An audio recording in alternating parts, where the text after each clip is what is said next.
Christ, dans le nom de Jésus, qui est notre Sauveur. Adonai, il est Dieu créateur. Nous voici une fois de plus au-devant de ta face, Père. Nous voulons parler de ta face, Seigneur. Mais Seigneur mon Dieu, j'ai peur de parler les mal devant l'épouse du Seigneur, notre Dieu. Quel est cet homme, Seigneur, laissera son épouse être outragée par quelqu'un d'autre? Seigneur, si les hommes charnels n'aiment pas cela, à combien plus forte raison, toi, le Seigneur de gloire. Seigneur, c'est pourquoi je te prie, Seigneur, de me saisir, de me toucher par ta puissance et surtout par ton esprit, afin que, Seigneur, notre Dieu, je sois réellement connecté avec toi. Sois avec l'épouse, Père, que tu as disposée ce soir, afin de prendre la sémence venant de toi. Je m'oppose contre toute forme de puissance du monde du ténèbre, contre tout ce qui ne te magnifie pas. Je le brise, Adonai, et je le précipite dans les ténèbres dans le nom de Jésus. Père, ce soir, je te proclame Seigneur, je te proclame Roi, je te proclame Dieu. Acclamons le Roi des rois, des rois, des rois, le Seigneur des seigneurs, des seigneurs, le Dieu au milieu de nous. Et nous l'appelons Emmanuel. Il est merveilleux, notre Dieu. Alléluia. Amen. Amen. Prenons place, nous allons parler. Nous allons partager la parole de Dieu.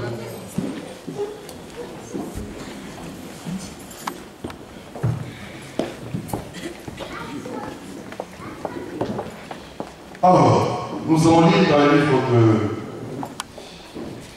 de Juges.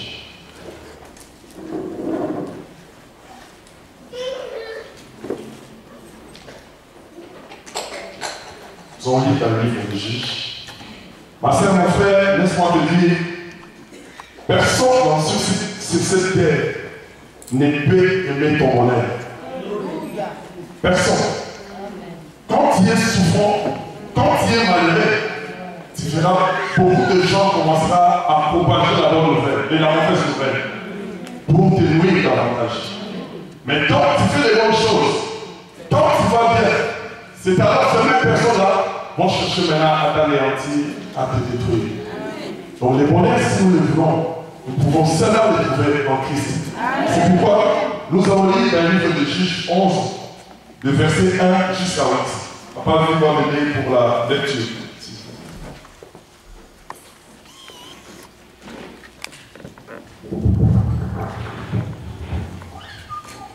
Juges 11, verset 1, à nous nous au nom de Jésus.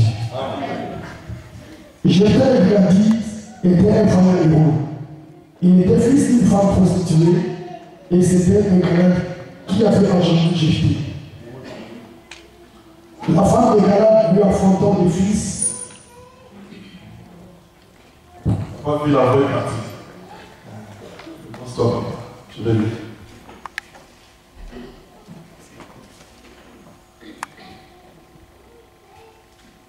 Je vais lire.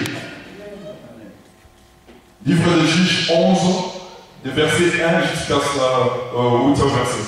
La Bible dit ceci. Jephthé les Galadites était un vaillant héros. Il était fils d'une prostituée. Et c'est Galad qui avait engendré Jephthé. La femme de Galad lui enfantant le fils, qui devenu grand chassèrent Jephthé et lui dit, tu n'hériteras pas, car tu es le fils d'une autre femme. Et Jephthé s'enfuit loin de ses frères, et il habita dans les pays du Tob. De gens des liens se rassemblèrent auprès de Jephthé, et il faisait avec lui des coups de main. Quelque temps après, les fils d'Amon firent la guerre à Israël. Et comme les fils d'Amon faisaient la guerre à Israël, les anciens de Galad allèrent chercher Jephthé au pays des Tob. Il dit à Jephthé, viens, tu seras notre chef et nous combattrons les fils d'Amon. Jephthé répondit aux anciens de Galad, n'avez-vous pas eu de la haine pour moi et n'avez-vous pas chassé de la maison de mon père? Pourquoi venez-vous à moi maintenant? que vous êtes dans la détresse. Les anciens des Galates disent à Jephthé, nous revenons à toi maintenant, afin que tu marches avec nous, que tu combattes les fils d'Amon et que tu sois notre chef, celui de tous les habitants des Galates. Parole de Dieu. On acclame la parole de Dieu, on s'élève, on acclame la parole de Dieu. Lèvons-nous s'il vous plaît. Quand nous acclamons la parole de Dieu, c'est-à-dire que nous acclamons Dieu lui-même. Acclamons la parole de Dieu. Nous acclamons le Seigneur des Seigneurs. Nous acclamons le roi des rois. Notre force, notre soutien dans le nom de Jésus. Amen. Amen. Amen. Prenons place. Nous allons mettre la parole. Jephthé habitait parmi ses frères. Il était avec Samarat. Il était avec ses autres frères. Donc c'était 1000 frères, si je peux le dire. Mais Jephthé était né d'une autre femme. Et sa mère, comme la Bible dit, était une prostituée. Et lorsque Jephthé a atteint un certain âge, ses frères ont vu qu'ils pouvaient hériter avec eux. Ils l'ont chassé et Jephthé est parti. Un jour, il y a eu une situation mauvaise. Donc, c'est-à-dire, il y a eu la guerre. Ils sont partis chercher Jephthé afin que Jephthé puisse leur venir au secours et qu'il soit leur chef. Ça, c'est le résumé du texte que nous venons de lire. Alors, comme j'avais introduit au début, je dis, les bonheurs, ton bonheur, personne d'autre ne peut l'aider. Les gens sont là pour mettre des barricades, t'empêcher de voler. Si tu es en train de trimer, de souffrir, de moisir, c'est alors les gens viennent pour faire des fausses consolations. Ils viennent plutôt pour te lier. Ils viennent plutôt pour te diminuer. Jephthé était avec ses frères. Il a fait beaucoup de temps, je suppose. Ils partaient à la pêche ensemble. Ils partaient à la chasse ensemble. Ils allaient chercher de l'eau ensemble. Ils mangeaient ensemble. Ils s'échangeaient même de vêtements. Et surtout, ils avaient une même source. La source que je dis ici, c'est le Père. Ils avaient une même source qui était leur Père. Donc, le Père qu'il avait donné, qu'il avait mis au monde, c'était un seul Père pour eux tous. Mais un jour, ils ont vu Jephthé atteindre un certain niveau, avoir de l'âge. Ils ont dit, celui-ci ne peut jamais hériter avec nous. Pourquoi? Pourquoi seulement à cet âge-là? Parce que depuis qu'ils étaient enfants avec eux, ils connaissaient très bien qu'il était le fils d'une autre femme. Mais pourquoi seulement ces jours-là, ils ont décidé d'évacuer Jephthé pour qu'il ne puisse pas hériter avec eux? C'est ce qui se passe dans la vie. Dans ta vie, ma sœur, c'est ce qui se passe actuellement. Peut-être que c'est ça qui est en train de te déranger présentement. Tu étais dans une famille, tu vivais aisément. Les jours où tu avais laissé par exemple une promotion de fiançailles, c'est ces jours-là, là où tu habitais, tout c'était contre toi. Mais il faut que tu sortes, il faut qu'il quitte le Seigneur. Parce que tel qu'il est devenu, c'est notre papa qui a tout fait. Nous ne voulons plus de lui.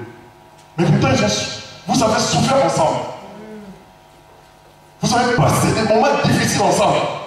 Mais ces jours-là, parce qu'ils t'ont vu, la tête commence à s'immerger. Ils t'ont dit que tu puisses partir. Ça, c'est ça qu'on appelle les moments difficiles d'un chrétien. C'est ça, on dit que tu commences maintenant à traverser les déserts. Dont les situations sont devenues de plus en plus compliquées. Ma sœur, ce soir, peut-être que tu te trouves aussi dans ces cas-là.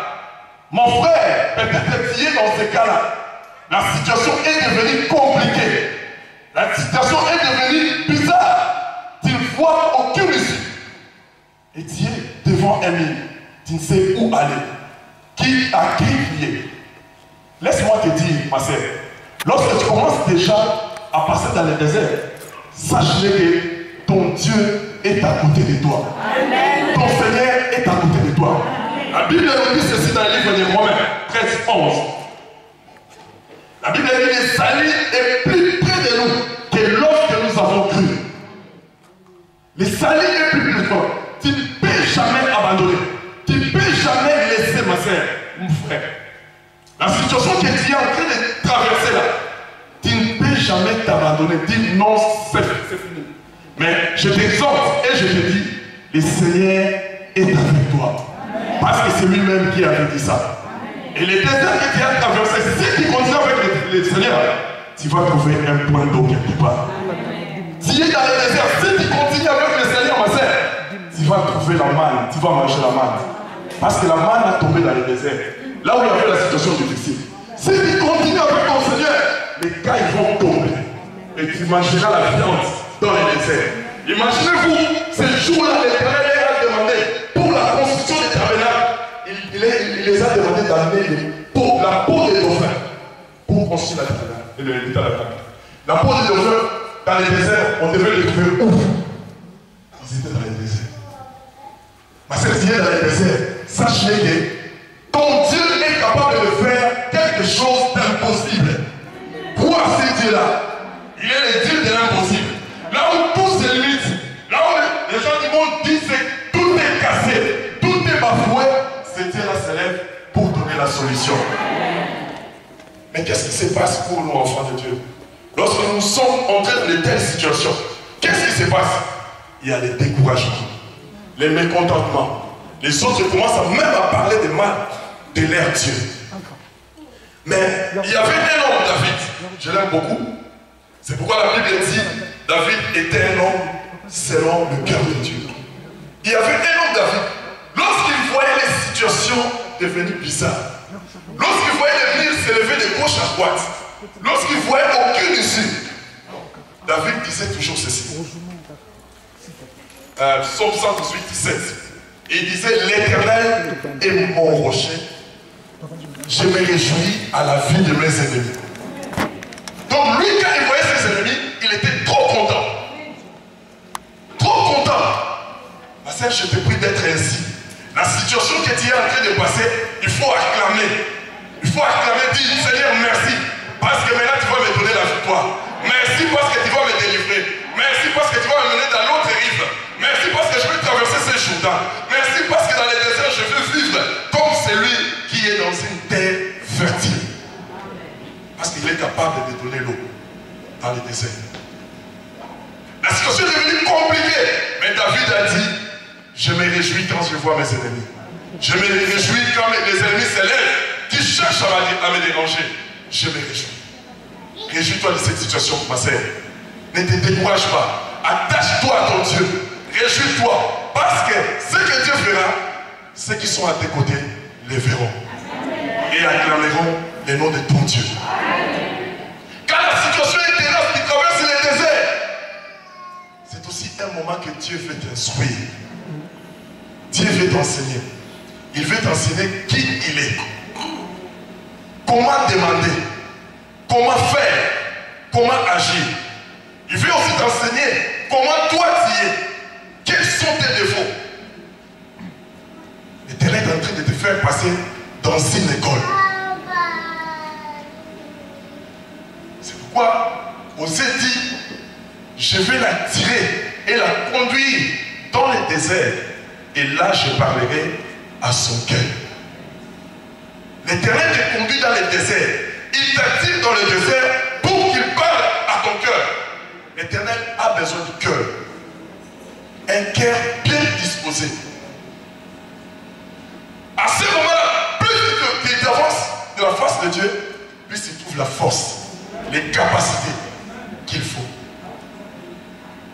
Quand l'Éternel veut te faire du bien, quand l'Éternel veut te faire distinguer, il ne regarde pas d'où tu viens, d'où tu sors, mais il regarde à sa puissance.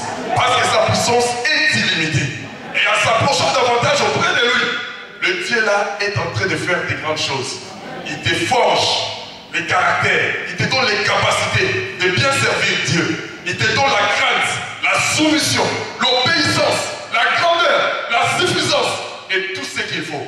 Sache-le, ma sœur, la situation, mon frère, que tu es en train de traverser, les déserts que tu es en train de traverser, l'Éternel est en train de te forger.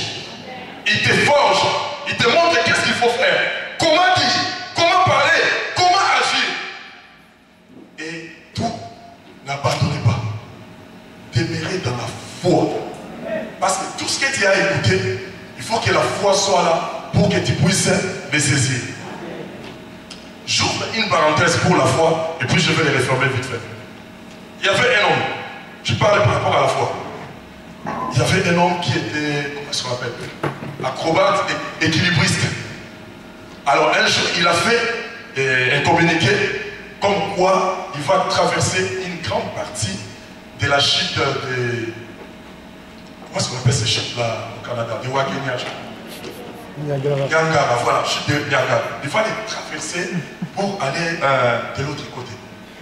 Alors les gens sont venus nombreux pour voir et assister et voir comment cet homme va traverser une grande partie de cette chute-là. Cette chute-là a une hauteur de 56 mètres.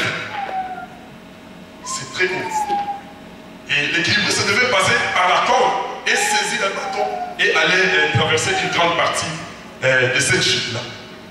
Alors, avant de partir, je parle de la foi. J'ouvre la parenthèse pour la foi. Avant de partir, il demande au public, aux gens qui étaient là, est-ce que vous êtes sûrs que moi je puis traverser avec les bateaux en main et de l'autre côté? Ils ont dit oui, nous sommes sûrs que tu vas traverser. Alors l'équilibriste est monté, l'acrobate, il est monté, il est parti, il a fait l'aller, et puis un retour, il est venu. On a clamé, oh Dieu merveilleux. Alors, quand il est descendu, il les a demandé, est-ce que vous êtes sûrs encore que je peux passer ces cordes avec une brouette sur la corde jusqu'à l'autre côté et revenir? Les gens disent oui, nous sommes sûrs que tu vas passer. Il a pris la brouette, il est monté, il est parti, et il a fait un tour, il est revenu. Les gens ont acclamé. L'esprit leur foi. Et la troisième fois, il les a demandé, est-ce que vous êtes sûrs que dans ces brouettes, je peux mettre une personne et que je traverse avec lui sur la corde? Tout le monde a dit oui. Alors qui veut monter? Personne. Tu vois là la foi a la faille. Tu vois là où il y a la faille. Nous disons amen à la parole de Dieu. Nous disons amen quand l'homme de Dieu prêche. Nous disons, nous claquons les mains, nous disons n'importe quoi. Mais lorsque il est maintenant le temps d'agir, nous sommes incapables. Il a dit que quelqu'un monte dans la brouette et qu'on traverse avec lui. Personne. Personne. Non, ok. Alors la foi est fondée où? Sur la paille ou sur le roc? Et si c'est une foi fondée sur la paille, quand la paille sera emportée par le vent, la foi est déséquilibrée.